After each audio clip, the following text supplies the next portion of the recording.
Welcome back to Crisis on Infinite Earths here on Comicstorian, your home for audio dramas of your favorite comic books, video games, and movies. Today we're going to be bringing you the finale of the Crisis on Infinite Earths.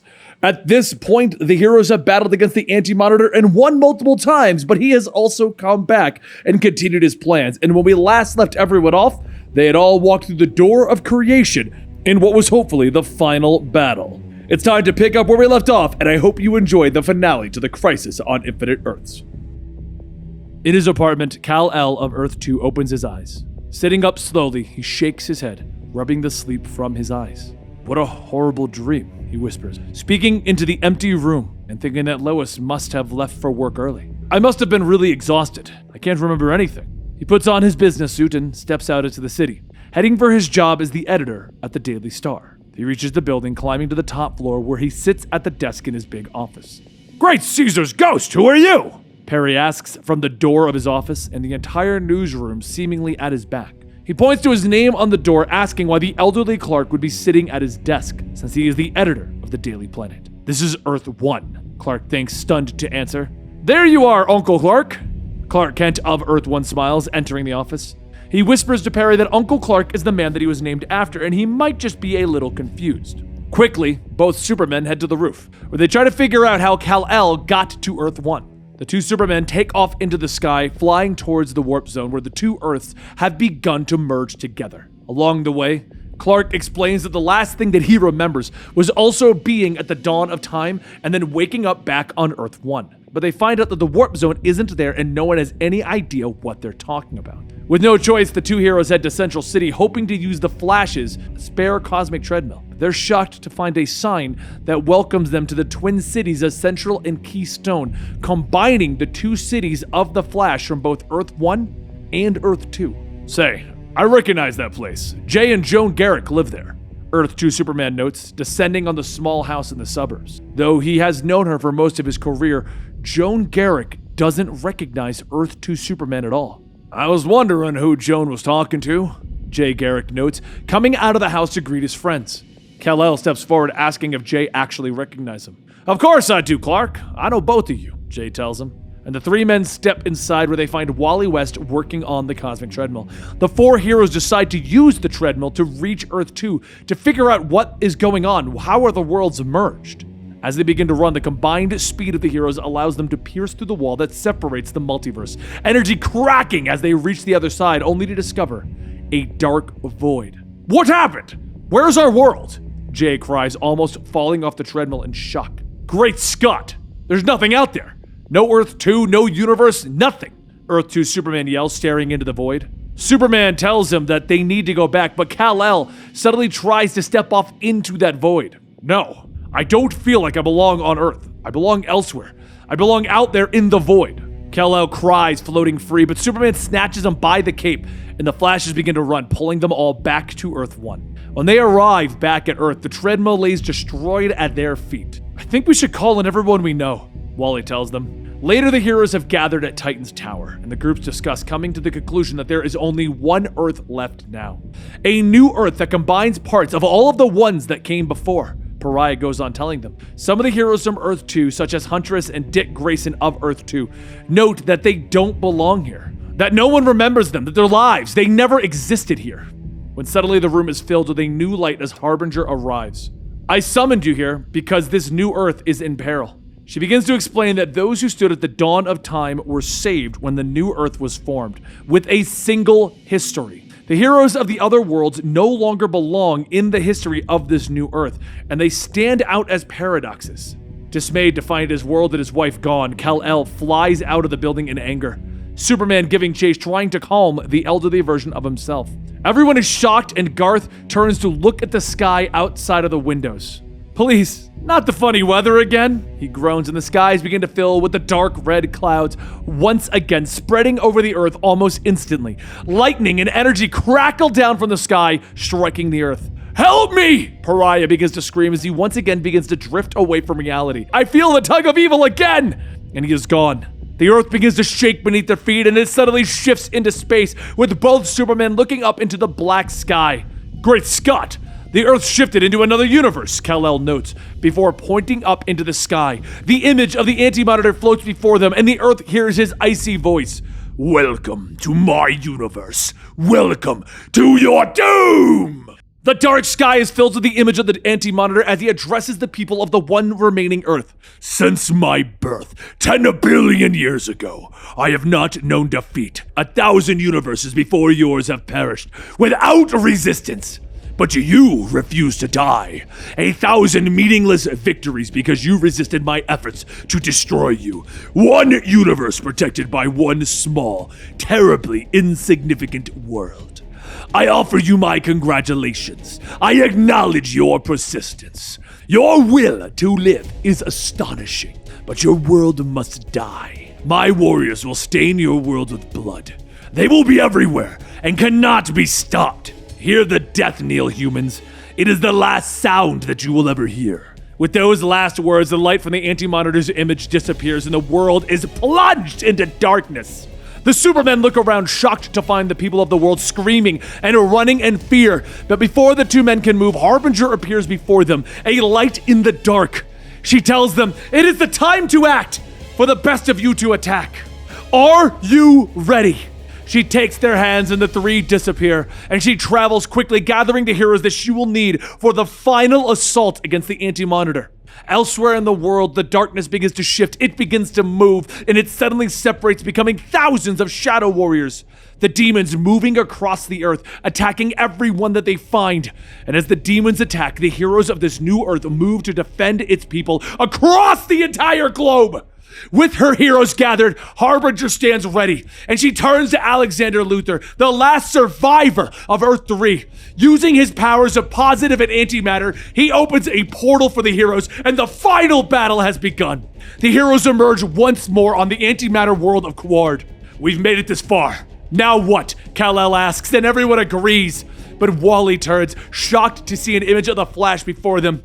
He races forward, discovering Psycho Pirate trying to desperately pull the Flash's uniform from the rubble where he fell, where he died. The villain has gone insane. The Flash is no more. Wally takes his former mentor's ring to honor him once he realizes what happened here. But Pariah interrupts the morning, warning the heroes that he senses great evil just over the next rise. The heroes round the corner, walking straight into the massive form of the Anti-Monitor. You fools! The moment you stepped on Quard, it was too late. It is the day the universe dies. The heroes launch their attack with energy striking the Anti-Monitor, while the most powerful heroes lash out against him with mighty blows. Even the raw power of Superman doesn't seem to be enough, but they know that they are merely supposed to be distracting the cosmic villain. Because away from that battle, Harbinger, Dr. Light, and Alexander Luthor stand on a floating asteroid, watching it.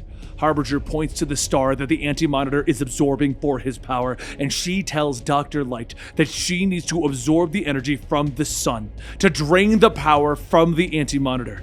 I don't know if I can, Dr. Light stutters, but she sets herself and promises to try. The others leave as the light begins and the energy courses from the star into her. Meanwhile, at the battle, the Anti-Monitor looks up shocked. What is happening? My power is being drained. He cries out as the heroes fly around him, and seeing him weakened, Alex lashes out with his own power, draining the Anti-Monitor's power directly from the villain. But Alexander Luthor knows that even this won't be enough to stop him. I told you time and time again, I cannot be destroyed! The Anti-Monitor screams. You will die! Then your very universe will follow you into oblivion. I will tolerate no further defeat. He bellows. Seeing this battle, Pariah looks down at Negative Woman, asking if she is ready. Do I have a choice? She asks, and reaching out, she extends her radioactive essence to wrap around the Anti-Monitor. With this down, the heroes begin to pour on the attack. Radiation, heat vision, fire, energy blasts. They hit the Anti-Monitor with everything that they have, the blows causing the villain to stumble and fall, and Pariah shouts to Dr. Light, "Now!" he screams. Light nods, finally redirecting all of the energy that she has absorbed, hitting the monster with one final blow, and the Anti-Monitor's body explodes with light. his eternal organs burning through the armor and flesh, his body slamming into the ground, smashing through the rock as if it were water. He lays there in smoking ruins. I was expecting more satisfaction, Superman notes, and Wonder Woman nods, pointing to where Alexander Luthor is summoning them. He tells them that with the power that he absorbed, he can open a portal to return the Earth and its heroes where they belong. But my power is not infinite, and I can't keep the pathway open for long. You must hurry through. He warns them. He flies forward to the Earth, stretching the energy of his body to open up the portal, and the Earth begins to slide back through, back into its own universe. The heroes, gathering the wounded, they set forth, flying towards the opening, and behind them, no one notices the twinkle in the Anti-Monitor's eyes. Superman turns back, seeing the shadow demons moving towards the planet of Quard. I don't like this, he whispers. And there's an explosion of light, and the Anti-Monitor rises again. Fools! I have absorbed the power of the antimatter demons. Once again, I am indestructible, he bellows, rising from his new grave. We have to stop him, Wonder Woman yells, and with a blast, the Anti-Monitor disintegrates her before Pariah's eyes. The heroes turn, Superman and Lady Quark preparing for the final battle, but suddenly Kal-El is there, knocking them both out. Sorry, this is the only way, he tells them, handing them to Superboy Prime. Take them back to Earth and stay there, Kal-El orders them. I know it needs to be done. Do what I say and no arguments. Superboy Prime nods, turning and flying the two heroes back through the portal, but Kal-El turns back to the Anti-Monitor as the village is growing closer. You stayed behind, Kryptonian. Then you are the greatest fool that I have ever known. The Anti-Monitor laughs at him. Ugly? You may be right, but someone had to stay behind to clean up the garbage. The Anti-Monitor suddenly begins to writhe in pain, and Kal-El nods. The demons that he has absorbed were changed by the magicians of Earth, and now they are killing him from the inside out. He launches forward, pounding into the massive villain, the blow sending the monster reeling away. Meanwhile, Superboy Prime reaches the portal, but can't leave behind the great hero. He throws Superman and Lady Quark through the portal and turns back, with Alexander Luthor turning, no longer able to hold that portal open. Unknown to him, the being known as Darkseid is watching the battle through his eyes, using apocalyptic tech. Kal-El grabs the nearby moon, launching it at the Anti-Monitor, smashing it into the monster. Superboy flies in to help, but the Anti-Monitor blasts him with energy, dropping him out of the sky. So Kal-El grabs two asteroids, smashing him into the Anti-Monitor to continue to weaken him. The blow launches the Anti-Monitor through space, 2 million miles before he comes to a halt. And Kal-El follows, throwing another moon at him, and that blow finishes the Anti-Monitor. You okay, pal? Kal-El asks, flying to Superboy Prime. The young man nods, but their rest is short-lived, as the Anti-Monitor rises again. His body quakes with energy as he reaches out for the two heroes. I will kill you, even if I must die myself. He bellows. All seems lost, but Alexander turns his gaze upon the Anti-Monitor, and Darkseid cannot allow the Anti-Monitor to survive, for he one day will turn his sights on Apocalypse.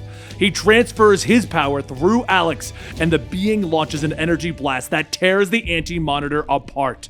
The Anti-Monitor is already weakened, and the blast launches him into the center of the closest star. He screams in pain as he sinks deeper into its core, and then he is destroyed. Shortly afterwards, Kal-El, Superboy, and Alex stand upon an asteroid in the negative universe. What now, Alex? Any chance on reopening that portal? Kal-El asks, but Alexander informs him that he cannot. Personally, I don't mind being here, but I'm so sorry that you two are stuck with me, the elderly hero tells them. But suddenly they turn as the energy of the Anti-Monitor launches itself out of the star, screaming across the cosmos. Superman! I will not die till I kill you! He screams, and the hero launches forward, gritting his teeth. I've had enough! Kal-El bellows, hitting the Anti-Monitor with one last super punch. The blow dissipates the Anti-Monitor's energy, sending it back into the stars. The energy causes a reaction, sending out a wave that will destroy everything that it touches. Well, then I guess we'll wait till the wave hits us. There's no way that we can fly far enough away in time, Kal-El tells them, sadness in his voice. I don't think I mind dying. Not now, Superboy Prime tells him. We fought the good fight. We succeeded. I only wish Lois were here, Kal-El sighs. Suddenly, Alexander Luthor begins to glow behind them. She is alive, Superman! Alex opens a small portal, and Superman is shocked to see his Lois stepping through. Alexander tells him that he knew how the universe would be reborn and did not want Superman to suffer. Lois hugs Clark crying, telling him that she was in a beautiful place. Come to me and we'll all go there, to the new universe. Alex beckons them. So Superman and Lois nod, taking each other's hands. Superboy Prime with them, and together the group crosses into paradise. The portal closing as the wave of destruction hits the location that they just were. And that concludes Crisis on Infinite Earths. I hope you guys enjoyed. I worked up a bit of a sweat in this finale. I really wanted to throw the line in when the Anti-Monitor came back the second time. This is not my final form! But I thought it might break the mood. Overall, it's like a Dragon Ball Z fight at the ending, isn't it? He just constantly comes back over and over and over and over and over and over. But if you guys want more of this, what happens to old Superman, Lois, Superboy Prime, and Alexander Luthor does continue in Infinite Crisis when they all, I think it's Infinite or maybe Final. It's one of the other crises. We'll find out what happens to those four in their Paradise universe. I hope you guys enjoyed this overall, and don't forget to subscribe to our YouTube channel. Leave a comment down below as to what you thought and if you want the continuation to this. And that's it. Just don't forget to give the video a like, and I'll see you next time right here at the Comicstorian channel.